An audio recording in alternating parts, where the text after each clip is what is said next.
দক্ষিণ পূর্ব এশিয়ার দুই প্রতিবেশীর মধ্যে চলমান সংঘর্ষের মধ্যে থাইল্যান্ডের সঙ্গে অবিলম্বে যুদ্ধবিরতির আহ্বান জানিয়েছে কম্বোডিয়া। দুই প্রতিবেশী দেশের চলমান সংঘর্ষে এখন পর্যন্ত ৩২ জন নিহত হয়েছেন। জাতিসংঘে নিযুক্ত কম্বোডিয়ার রাষ্ট্রদূত ছিয়া কেও বলেছেন, তার দেশ নিঃশর্তভাবে যুদ্ধবিরতির আহ্বান জানিয়েছে। তিনি আরও বলেন, নমপেন এই বিরোধের শান্তিপূর্ণ সমাধান চায়।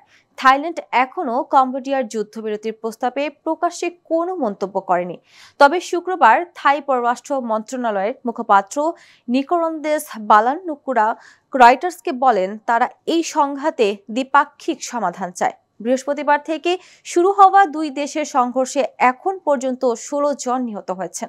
আহত হয়েছেন অন্তত ১৩০ জন। এদিকে থাইল্যান্ড কম্বোডিয়া পরিস্থিতি নিয়ে জাতিসংঘ নিরাপত্তা পরিষদে বৈঠকে বসবে দুই দেশ। নিরাপত্তা পরিষদকে চিঠি দিয়ে এই বৈঠকের অনুরোধ করে থাইল্যান্ড ও কম্বোডিয়া।